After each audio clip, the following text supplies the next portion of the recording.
The Glenthari delegation leaned forward on their long, segmented legs, their multifaceted eyes glimmering with what could only be described as condescending curiosity. They were perched in elegant repose aboard the grand observation deck of the United Galactic Concord's flagship. The chamber buzzed with the whispers of species from across the stars, each curious to observe the peculiar representatives from Earth. After all, humans were still the newest members of the Concord, and many of their habits seemed absurd at best. Zarak, the Glenthari cultural attaché, tapped one of their clawed fingers against a crystalline goblet, signaling their attention. "It is true, is it not?" Zarak began, addressing the human delegation with a voice that hummed like chimes in a storm. "That your species keeps lesser organisms as companions, pets, you call them." Jack, the human diplomat, glanced down at his dog, Moose, a squat, sturdy bulldog with a perpetually disgruntled expression. Moose sat stoically by Jack's side, oblivious to the disdain radiating from Zarak. Jack adjusted his tie and leaned back in his chair, keeping his tone casual. "That's right. Pets have been part of human culture for thousands of years." Laughter rippled through the Glenthari delegation, their iridescent scales shimmering as they vibrated with amusement. "Fascinating. While most species evolve to discard such primitive attachments, your kind chooses to nurture these creatures. Do they serve some unique purpose, or is this simply a reflection of your peculiar need to dominate lesser beings?" Jack raised an eyebrow, trying not to grin. "Well, Moose here doesn't serve a purpose in the traditional sense. He's just part of the family." Another wave of laughter echoed through the chamber. Zarak gestured theatrically toward Moose, whose stubby tail wagged at the sudden attention. "Family. And what, pray tell, does this creature contribute to your survival or advancement? Does it protect you? Provide sustenance?" Jack crouched to scratch behind Moose's ears. The dog huffed in satisfaction. "He doesn't need to do anything. He's here because he makes life better. We take care of each other." The room fell silent for a moment as the aliens exchanged bewildered glances. Finally, Zarak leaned closer, their segmented mouthparts clicking in exaggerated incredulity. "Your species willingly invests resources and emotional energy into a being that offers no measurable return." Jack straightened, sensing the tone shift. "Moose isn't about measurable returns. He's loyal. When you're having a bad day, he's there. When you're lost, he finds you. And when you think the world is falling apart, he reminds you it's not." Zarak gave a chittering chuckle, but it wavered with uncertainty. Such sentimentality. Truly, the Concord will never cease to be surprised by humanity's eccentricities. The conversation might have ended there, a polite nod toward the absurdity of human behavior, had Moose not decided to punctuate the moment with a snort-laden sneeze. The delicate Glenthari recoiled with audible disgust, and even Jack had to stifle a laugh. "Bless you, Moose." Later that day, as the Glenthari delegation toured the Earth research module aboard the flagship, their derision toward human pets showed no signs of waning. Zarak paused in front of a holographic display showcasing various Earth animals, from cats to parrots to hamsters. "You collect them like trophies," Zarak observed, their tone laden with derision. "Do they serve as status symbols then? Proof of your dominion over lesser creatures?" Jack, still accompanied by Moose, chuckled. "Not quite. It's less about dominion and more about connection. Dogs, in particular, have been with humans for tens of thousands of years. We've shaped each other. It's a partnership." A partnership. Zarak's mandibles twitched. "Surely you jest. This creature is not your equal." Moose chose that moment to stretch, his broad tongue lolling out as he let loose an exaggerated yawn. Jack pointed at the dog. "Tell that to him. He's been my equal in every way that matters." The Glenthari might have dismissed the claim outright, but Moose, sensing the tension, sauntered forward and planted himself at Zarak's feet, his deep brown eyes locked onto the alien's glimmering orbs.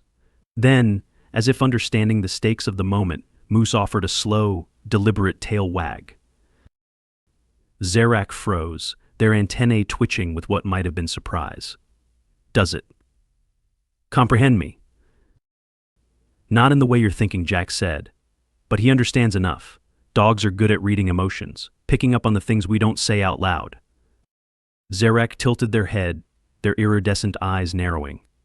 Demonstrate. Jack frowned. Demonstrate what? This bond you claim to share. If it is so profound, surely it can be shown, even to those of us who find such notions. Alien. Jack considered the challenge, then knelt beside Moose. All right, buddy. Let's show them what we've got. He rummaged in his pocket and pulled out a battered tennis ball. Moose's ears perked up immediately. Stay, Jack commanded, holding up a hand. Moose froze, his entire body trembling with anticipation. Jack walked to the other side of the room, then turned to face the dog. Now. Like a bolt of lightning, Moose charged across the room, his stocky frame defying gravity as he leapt to catch the ball midair. He skidded to a halt, triumphant, and trotted back to Jack, his tail wagging furiously. The Glenthari delegation remained unimpressed. Zerak clicked their mandibles. It retrieves an object, a skill many creatures are capable of. Is this the extent of your so-called bond? Jack smirked, tossing the ball aside. That's not the half of it. Moose, sit. Moose obeyed instantly. Speak. A deep, guttural bark echoed through the room. Now watch this. Jack pulled out a small treat from his jacket pocket and placed it on Moose's nose. Stay. The room seemed to hold its breath as Moose froze, his eyes crossing as he stared at the treat. Jack took a step back. Okay. Moose flipped the treat into the air and caught it with a snap of his jaws. He turned to the room, tail wagging furiously, as if he knew he'd just performed the greatest trick in the galaxy. The Glenthari were silent. Finally, Zerak broke the stillness. It is trained. Impressive, perhaps, but hardly. Moose. Jack interrupted. The dog turned to him immediately. Jack knelt, his voice softer now. Guard. Moose's entire demeanor changed. His ears flattened, his muscles tensed, and a low growl rumbled in his throat. He placed himself squarely between Jack and the delegation, his eyes locked on Zerak with an intensity that even the aliens couldn't dismiss. Zerak took a cautious step back. Is it threatening me? Jack placed a hand on Moose's back, and the dog instantly relaxed, the growl fading into a quiet pant. Not threatening. Protecting. He'd never hurt anyone unless I was in danger. But if I was... Jack's expression hardened. He wouldn't hesitate. The room was silent again, but this time the Glenthari's mocking glances had been replaced by something else. Something unspoken. Respect. The respect Moose had earned was begrudging at best. Zerak and the Glenthari delegation, though rattled by the display, maintained their skepticism.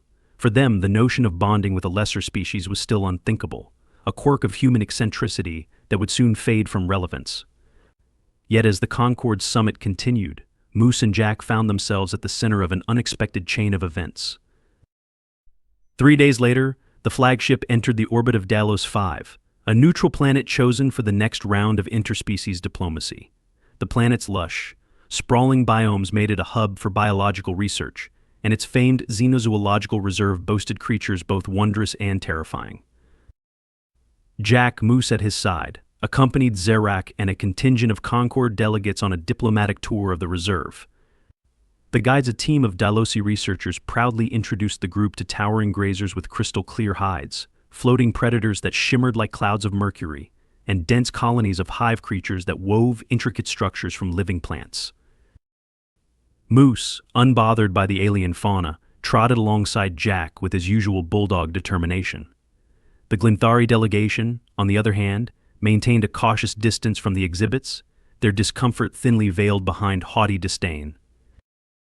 Surely, Zerak said, eyeing a translucent predator prowling behind reinforced glass, even your so-called pets would recognize the futility of loyalty when faced with such apex creatures. No bond could withstand primal fear. Jack rolled his eyes. Moose isn't like that. You'd be surprised what a dog can face when they've got someone to protect. As if summoned by the statement, a loud klaxon blared through the reserve, its piercing wail cutting through the air. One of the Delosi researchers sprinted toward the group, their elongated limbs trembling. One of the enclosures has been breached. Panic rippled through the group. The guides hurried to usher the delegates back toward the shuttle dock, but before anyone could react further, A hulking shape emerged from the shadows. It was a Jorax, a predator infamous for its brute strength and nearly impenetrable carapace.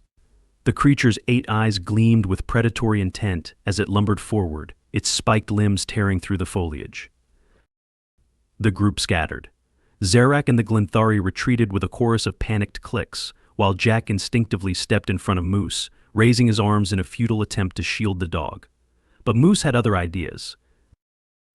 The little bulldog surged forward with a snarl, planting himself between Jack and the advancing Jorax. His low, guttural growl echoed through the clearing, a sound so ferocious it seemed to give even the Jorax pause. The predator tilted its massive head, its antennae twitching as it evaluated the unexpected challenge. "Moose," no Jack shouted, but the dog held his ground, his squat body a wall of defiance. The Jorax took a tentative step closer, its claws gouging the earth, but Moose barked a sharp, commanding sound that carried more confidence than any creature his size had a right to possess. The standoff lasted only seconds, but to Jack, it felt like an eternity. Just as the Jorax seemed poised to strike, a team of Delosi researchers arrived, armed with pulsating containment devices. A flash of light enveloped the predator, and it collapsed in a stunned heap. The researchers moved quickly to secure it, their efficiency leaving little room for chaos. Jack dropped to his knees, grabbing Moose and holding him tightly. "You're crazy, you know that," he muttered, his voice thick with relief. Moose, as unbothered as ever, licked Jack's face before wagging his tail in triumph. Back aboard the flagship, the incident became the talk of the summit. The Glenthari delegation, in particular, seemed unable to reconcile what they had witnessed. Zarak approached Jack during a break in negotiations, their posture less arrogant than before. "You placed yourself in danger," Zarak said, their tone tinged with what might have been genuine confusion. "For the sake of this creature, why?" Jack shrugged. "He'd do the same for me." Actually, he just did. Zarak studied Moose, who sat chewing on a toy Jack had retrieved from his bag. It was not loyalty, Zarak said after a moment. It was instinct. Fear for its own survival, perhaps. Jack shook his head. "No, Moose didn't have to stand his ground. He could have run, but he didn't. He chose to protect me, even though he didn't stand a chance." Zarak hesitated, their antennae twitching. Perhaps it was misguided attachment. An anomaly. Jack laughed softly. "You can call it whatever you want. But where I come from, we call it love." The Glenthari's multifaceted eyes shifted toward Moose, who wagged his tail at the attention. For a long moment, Zarak was silent, as though trying to process the unfamiliar concept. Then they turned and walked away, their segmented legs moving with uncharacteristic slowness. The Glenthari delegation's attitude toward human pets began to shift in subtle ways. Zarak no longer sneered when Moose accompanied Jack to meetings, and on one occasion, Jack even caught them observing the dog with a kind of detached curiosity. The change was incremental, but it was there. However, the true test of their newfound understanding came during a joint survival exercise on a remote moon. Designed to foster interspecies cooperation, the exercise paired small groups of delegates from different civilizations and tasked them with navigating a simulated crisis. Jack, Moose, and Zarak were assigned to the same team. The scenario began with their shuttle crashing on the moon's surface, leaving them to contend with harsh conditions and limited supplies. Zarak initially balked at the inclusion of Moose, insisting that the dog would be a liability. "You're underestimating him," Jack said, strapping a small pack of supplies to Moose's back. "You'll see." Zarak muttered something unintelligible, but they didn't argue further. As the exercise unfolded, Moose proved his worth time and again. He sniffed out a safe path through a field of noxious plants, located an underground water source, and even chased off a pack of synthetic predators deployed by the exercise coordinators. By the end of the simulation, Zarak was forced to admit, albeit begrudgingly, that Moose's presence had been invaluable. Still, they struggled to articulate their feelings about the dog's loyalty and determination. As the three of them boarded the shuttle back to the flagship, Zarak turned to Jack. "I do not understand your bond with this creature," they admitted. "But it is. Not without merit." Jack grinned, ruffling Moose's ears. That's as close to a compliment as I'm gonna get, huh? Zerika's antennae twitched in what might have been amusement. Do not push your luck, human. Back aboard the flagship, the events on the simulated moon had earned Moose a small but growing fan club among the Concord delegates. Delosi researchers approached Jack to ask about the physiological and psychological traits of dogs, and even the Glenthari proud as they were seemed less dismissive of Moose's presence. Iraq, while reluctant to engage directly, often lingered nearby, observing Moose with an inscrutable expression. For Jack, the newfound interest in his bulldog was amusing, but not surprising. Moose had always had a way of winning people over, whether they were human or not. What he didn't expect was how this newfound curiosity would escalate into something much bigger. A week later, the flagship hosted a grand diplomatic gala to celebrate the progress made during the summit. The sprawling observation deck had been transformed into a glittering venue, complete with holographic decorations and delicacies from dozens of worlds. Delegates mingled, exchanging cultural artifacts and ideas, while a group of performers showcased traditional dances from their respective species. Jack arrived late, Moose trotting at his side, both freshly groomed for the occasion. As they entered, conversations paused, and heads turned toward the unlikely pair. Jack gave a casual wave. Don't mind us, just here for the snacks. The room buzzed with quiet laughter, and the tension of the evening seemed to ease. Moose, unbothered by the attention, sniffed his way toward a table laden with earth delicacies, his tail wagging furiously as he discovered a plate of roasted meat. As Jack mingled, he noticed Zarek standing alone near a viewing window, their multifaceted eyes fixed on the swirling nebula beyond. Taking a drink in hand, Jack approached, Moose trailing behind. You look like you're contemplating the mysteries of the universe, he said. Zarek's antennae twitched, but they didn't turn. Perhaps I am. Or perhaps I am reconsidering my assumptions about your species. Big thoughts for a party, Jack said with a grin. He set his drink down and crossed his arms. What's got you rethinking things? Zarek glanced at Moose, who was now attempting to charm a group of Delosi researchers into sharing their appetizers. This creature of yours, it defies logic. Its capabilities, while commendable, do not explain the depth of its loyalty, nor does your unwavering devotion to it.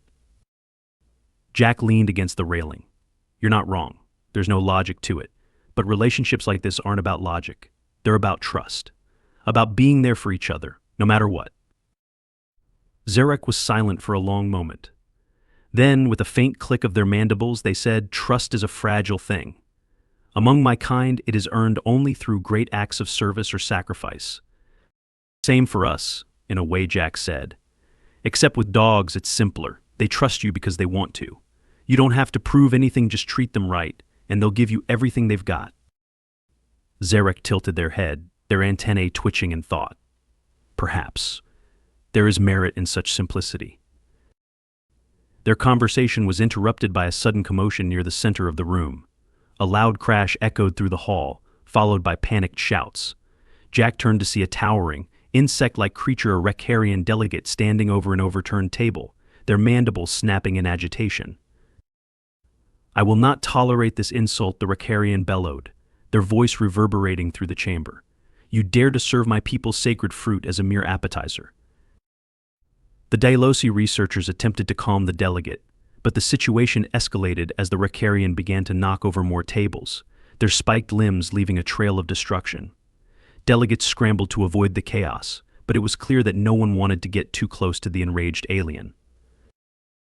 Before Jack could intervene, Moose sprang into action.